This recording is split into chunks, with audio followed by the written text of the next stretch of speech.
Graças a Deus que nos dá a vitória por nosso Senhor e Salvador Jesus Cristo.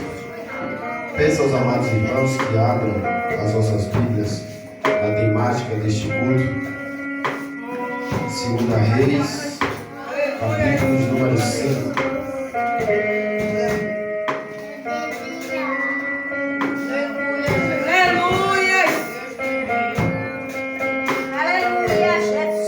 Reis, capítulo 5, a partir do verso de número 13. Aleluia.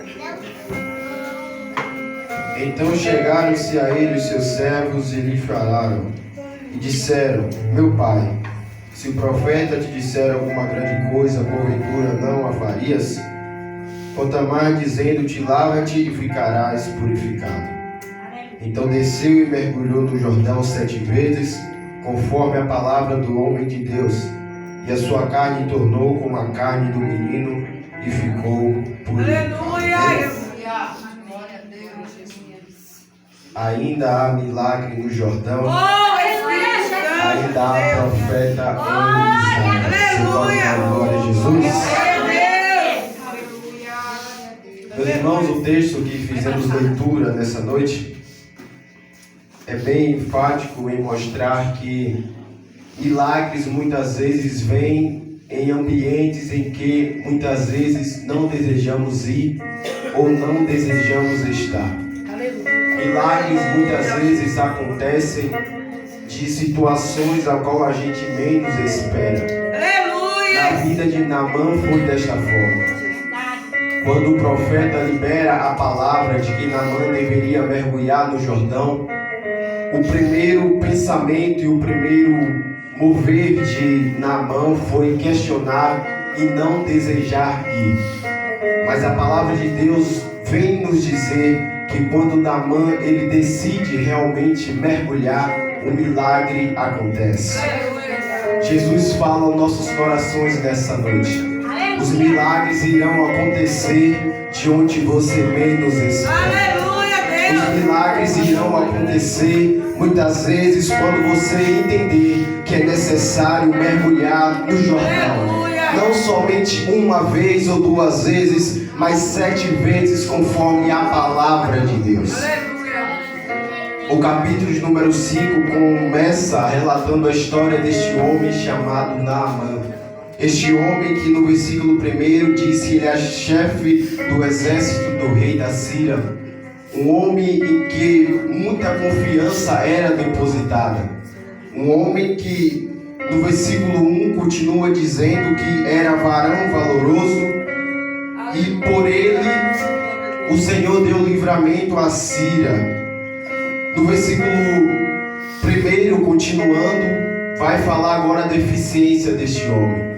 Apesar de ser um varão valoroso, apesar de ser um capitão, apesar de muitas vezes muitos olharem para ele e desejarem ser como ele, havia algo em oculto que Naamã escondia e que muitas vezes quando vinha o seu pensamento lhe causava frustração, lhe causava agonia. E este homem, a Bíblia diz que ele era leproso, porém ele era leproso. Mas o versículo de número 2 começa trazendo uma esperança para a vida de Naamã. Uma esperança que veio primeiramente de um lugar ao qual ele menos esperava. Quando as tropas da Síria vão até Israel, a Bíblia diz que eles levam preso uma menina que ficou a serviço da mulher de Naamã. Quando aquela menina no convívio na casa de Naamã, servindo juntamente a Naamã e a sua esposa, ela também observa que apesar de Naamã ser um varão valoroso, um capitão, um homem que foi levantado para dar livramento, ela observa que na vida deste homem também havia uma lepra. E ela diz no versículo de número 3, mediante a angústia que Naamã sentia, mediante a enfermidade que estava sobre a vida de Naamã, ela diz: Oxalá, ou quem dera que meu senhor Naamã estivesse diante do profeta que está em Samaria, ele o restauraria da sua lepra. Observe que este milagre já está acontecendo na vida de Naamã. Antes mesmo dele esperar, o milagre já havia começado na casa dele. Porque na casa de Naamã tinha uma serva que era diferente de Naamã. Naamã tinha glória, Naamã era um homem respeitado, mas na sua casa tinha uma serva que muitas vezes até não era citada, mas ela conhecia Deus e conhecia o profeta, aquele Deus fazia milagres através da sua vida. Ela disse: oxalá que o meu Senhor estivesse diante deste profeta, porque se ele estivesse diante deste profeta, ele já estaria curado. Se ele estivesse diante deste profeta, a cura já teria acontecido. O que Deus está dizendo para o nosso coração nessa noite é que ele vai colocar do nosso lado pessoas que muitas vezes até não tem fama, até é servo, mas carrega a presença de Deus. Tem muita gente aí que tem muitas amizades que são até valiosas para os olhos humanos, só que Deus está dizendo: eu vou colocar do teu lado pessoas que te levam até a minha presença. Eu vou colocar do teu lado pessoas que te levam até a cura, até o milagre, até a restauração. Acho que tem alguém dando glória aqui nessa noite. Então eu vou repetir: Deus vai colocar na tua vida pessoas que trazem a presença de Deus. Observe que foi assim na vida de Naamã. Havia uma serva na casa dele, uma serva vinda de Israel. Quem era Israel?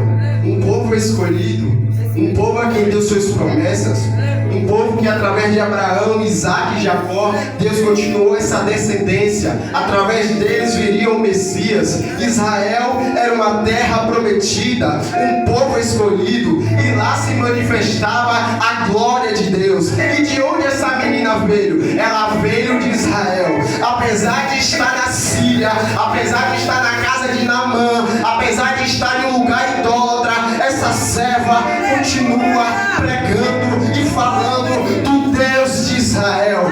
Deus está dizendo para pessoas aqui: não importa onde você esteja, não importa onde você foi, a tua característica não muda.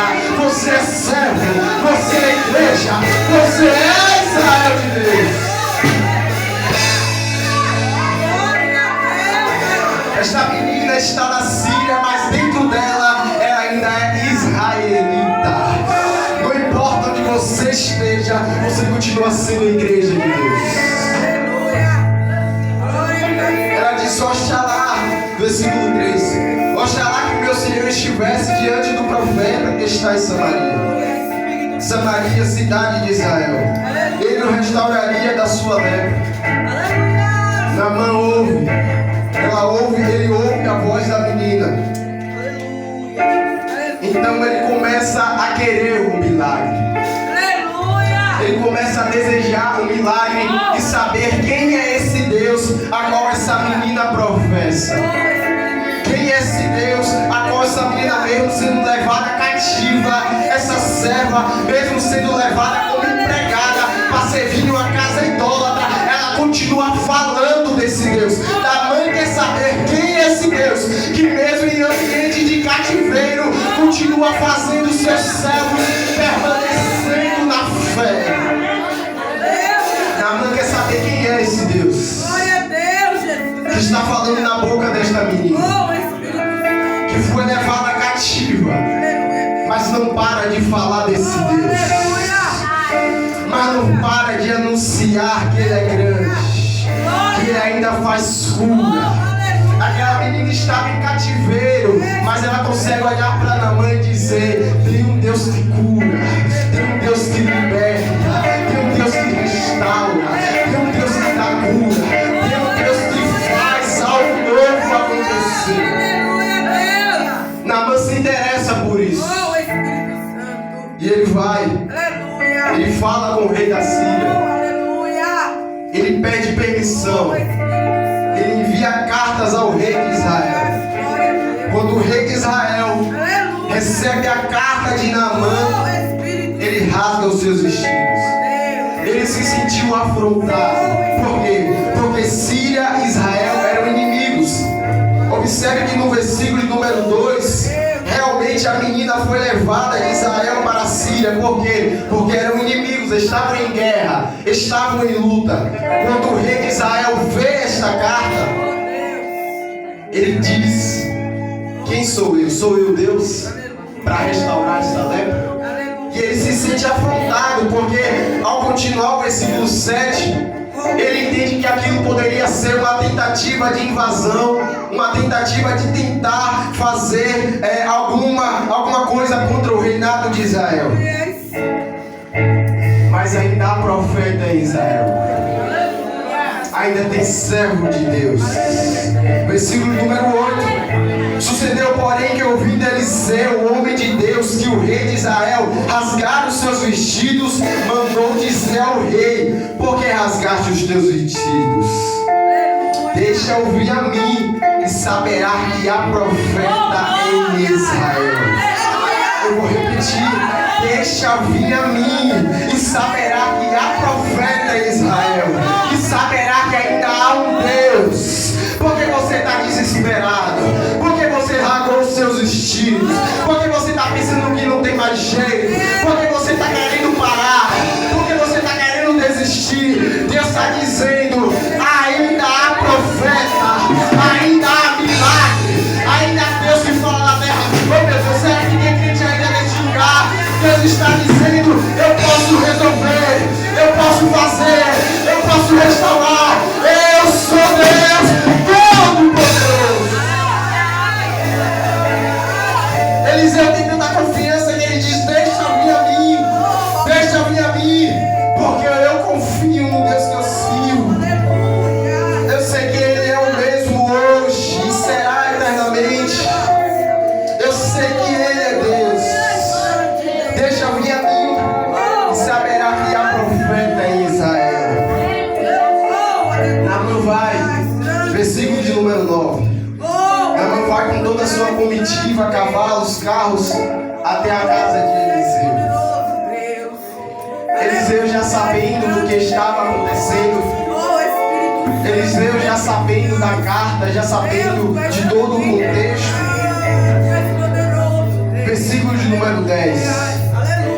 Então Eliseu lhe mandou um mensageiro dizendo: vai e lava-te 7 vezes no Jordão.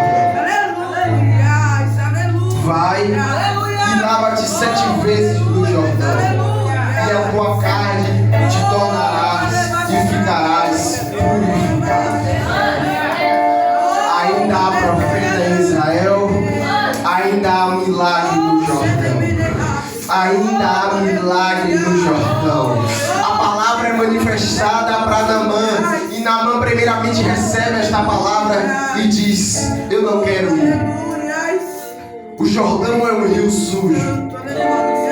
Para alguém da minha classe, mergulhar no Jordão é demais. Para alguém da minha classe se rebaixar de tal maneira, isto eu não vou fazer. Só que Deus está me ensinando para Naamã: se quer ficar curado, tem que descer. Se você quer ficar curado, tem que se humilhar. Na presença de Deus não tem capitão. Na presença de Deus não tem general. Na presença de Deus não tem estrela. Na presença de Deus tem servo, tem quebrantado, tem homem que desce, tem mulher que desce, tem homens e mulheres que entendem que o grande é Ele, que o poderoso é Ele, que a glória é dele. E se eu quero ser curado, eu tenho que mergulhar no Jordão. Eliseu nem vai na porta. Eliseu nem vai na porta. Eliseu envia um mensageiro e manda ele se lavar no Jordão 7 vezes. Ele recebe e fica indignado. Ele fica indignado. Ao decorrer dessas indignações a qual ele está citando, de que não vai mergulhar no Jordão, ele continua no versículo 2 dizendo: não são porventura Abana e Farbá, rios de Damasco, melhores do que todas as águas de Israel? Não me poderia eu lavar nestes e ficar purificado? E voltou-se e se foi com indignação. Quantas vezes quando Deus fala, nós ficamos indignados. Quantas vezes quando Deus usa alguém, nós ficamos indignados. Nós não recebemos a mensagem. Nós preferimos continuar em nossa ignorância. Nós preferimos ficar em um ambiente de que eu sou grande e eu não preciso fazer aquilo que Deus quer que eu faça. Porque muitas vezes quando recebemos a palavra de Deus, pensamos que não precisamos fazer. Pensamos que somos grandes demais. Por que isso veio ao nosso coração? Porque aquilo que habitava no coração de Naamã não era humildade, era orgulho. O que habitava no coração de Naamã não era humildade, era orgulho. Só que quando Deus ele quer fazer um milagre em nossas vidas, Ele primeiro tira o orgulho, Ele tira a soberba, Ele tira a ganância, Ele tira nós mesmos do centro do nosso coração e diz: o grande sou eu, quem manda sou eu. Deus não dá milagre para orgulhoso, Deus não dá milagre para soberbo, Deus dá milagre para servo. Se você é servo, Deus te cura. Se você é servo, Deus faz o milagre. Se você entende que tem que servir, Ele faz a restauração da tua vida. Não tem milagre para soberbo, não tem milagre para orgulhoso. Isso vai doer, mas é a palavra de Deus. Não tem milagre para quem acha que é maior que todo mundo. Não, só tem milagre para quem entende que é servo. Só tem milagre para quem entende que o grande, o poderoso só é Ele. Ele continua na sua indignação. Mas olha como Deus está colocando pessoas na vida de Naamã que vão conduzir ele até o Jordão. Deus primeiro levanta uma serva dentro da casa dele e diz: se ele tivesse em Israel, ele seria curado. Só que parece que Naamã esquece disso. Ele esquece que o necessário está em Israel e não onde ele quer. Mas Deus levanta outra pessoa na vida de Naamã e é um servo dele mesmo.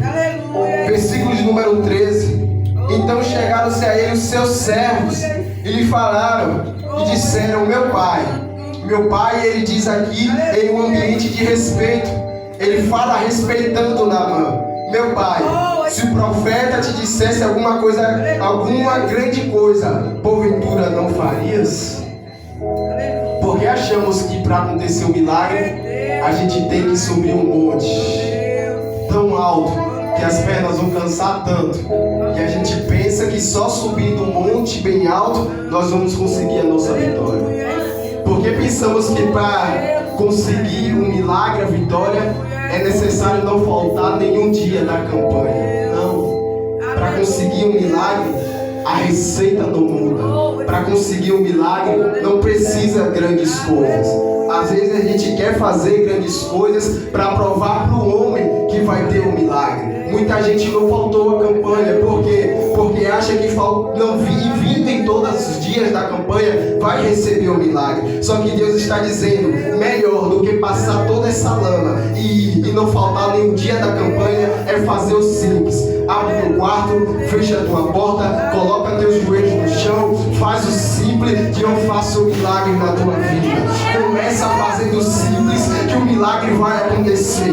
Começa orando, começa jejuando, começa lendo a Bíblia e depois começa a fazer as coisas difíceis. Porque enquanto você ora sozinho dentro de casa, enquanto você faz o simples, não precisa ser grande coisa, não precisa ser grandes coisas para provar para o homem. É assim que Naamã queria fazer. Ele queria fazer grandes coisas para provar que ele tinha dinheiro para pagar, para provar que ele era capitão e podia fazer. Só que Deus está dizendo: nas coisas simples que eu faço milagre. Começa num pouquinho. Eu não consigo ler tanto a Bíblia, então começa 10 minutinhos. Eu não consigo ficar tanto tempo de joelho, então começa num pouquinho. Num pouquinho Deus te honra, num pouquinho Deus faz muito na tua vida, num pouquinho você começa e no muito Deus te coloca. Deus está dizendo: é nas pequenas coisas que eu vou começar o milagre na tua vida. É nas pequenas coisas. Se fosse alguma grande coisa, tu não faria? Tu não faria? Mas Ele está pedindo uma coisa pequena. Ele só está mandando você mergulhar 7 vezes. Mergulhar 7 vezes. Versículo 14. Então desceu e mergulhou no Jordão 7 vezes, quebrou o orgulho, conforme a palavra do homem de Deus. Conforme a palavra do homem de Deus. E a sua carne tornou como a carne do menino e ficou purificado. Ficou purificado. Pelo poder do Espírito, ainda hoje, Deus pode te purificar de qualquer lepra. Pelo poder do Espírito, ainda hoje, Deus pode te fazer mergulhar. Pelo poder do Espírito, ainda hoje, Deus pode te fazer descer aos jordões espirituais e lá você será purificado. Pelo poder do Espírito, ainda hoje, você pode mergulhar neste rio e quando levantar, Ele tira a lepra, Ele tira a impureza, Ele tira, e ainda mais do que a lepra física, Ele tira o espiritual, Ele tira o pecado, Ele tira a angústia, Ele tira a depressão, Ele tira as batalhas internas. Quando você mergulha nos rios do Espírito, Ele faz um milagre na tua vida. E ainda hoje você pode mergulhar neste rio, nos rios do Espírito Santo. Com permissão do pastor, por favor, se coloque de pé. Eu quero orar por tua vida para estar nos encerrando. Aleluia! Deus, glória a Deus, Jesus amado. Obrigado, Deus. Aleluia! Aleluia! Ao rio do Espírito.